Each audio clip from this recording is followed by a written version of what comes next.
Hey guys, today I'm going to be demonstrating the Rudiger Roll using a hand warmer.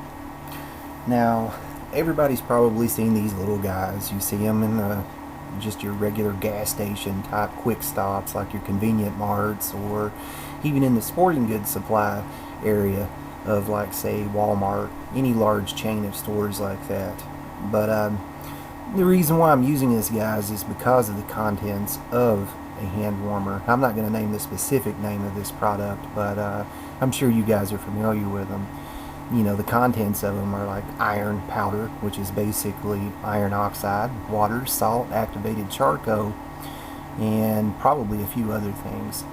What I want to say about them is that the charcoal, the activated charcoal, and the iron powder specifically are probably what's going to cause an ember to form when you're using them. Here in this video, I'm just demonstrating how you would normally use the Rudiger Roll by just placing the contents of the hand warmer into the center of cotton, which is the medium I'm going to be using in this video. I wanted to say that while these do work, they do have water in them. I'm not really sure which other ingredient inside of the hand warming pack actually harbors moisture, but it kind of acts like a reservoir, and it holds the water in there. And this helps with the exothermic reaction when you shake it to release heat. You know, it's basically the iron that's mixing with moisture and with oxygen in the air once you take it from its plastic container. Now, in this opening demonstration here, guys, I have to roll a couple of times because when I first took it out, I didn't spread it out. And what I want to do is actually let it heat up for a few minutes, then take it out, spread it out with my thumb, as if in my last video when I was using damp material. That increases the surface area, and also you can kind of brush aside those clumpy areas inside of the ingredients of the hand warmer. Those clumpy areas are what's responsible for harboring most of your moisture, or probably what's going on here, which is causing me a little bit of trouble to get the ember to form. I will actually redo this again at the end of this video to show you it can be a lot easier. Now, my materials also have been left outside, and it rained last night, so there's dampness everywhere in the air, including the tinder bundle, which is going to be grapevine that I'm using in this video. Here you'll see that I have an ember formed, and I'm just feeding it oxygen. I'm going to be transferring it to my tinder bundle in a few moments. But guys, what I want to say is that you'll see in the next demonstration, which I'm basically going to be using the contents of the hand warmer itself, again, that it is going to be a little bit easier. It wasn't difficult in this one, it's just that I believe it to be the water, or possibly even cellulose. I've heard that they put that in the product too, and these kind of act as a reservoir to hold the moisture in different areas of the hand warmer itself. Here you see me basically feeding oxygen to my tinder bundle, which is just roughed up grapevine, and just taken off of a grapevine there in the woods.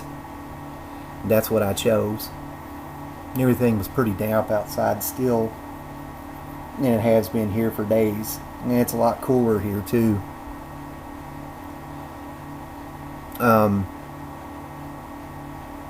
You'll see, guys, here in a moment. I'm just going to go ahead and let this roll out. I will continue to add commentary once this goes to the next demonstration.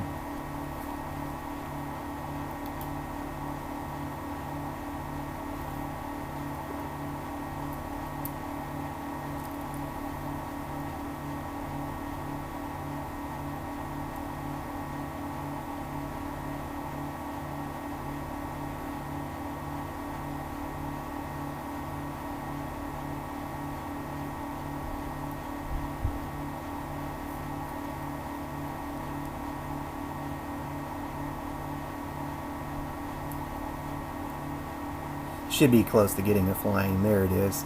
Sorry about this, guys. It's going to take a little bit because there's a lot of moisture in the area here and in the air. It's kind of humid here.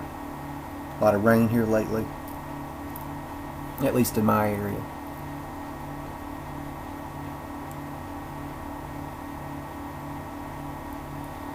Okay guys, like I said, I'm going to be demonstrating once again with the contents of the hand warmer, and it's probably been warm now for about 30 minutes or so when I've been using it. I'm going to pour it directly from the container itself onto the cotton.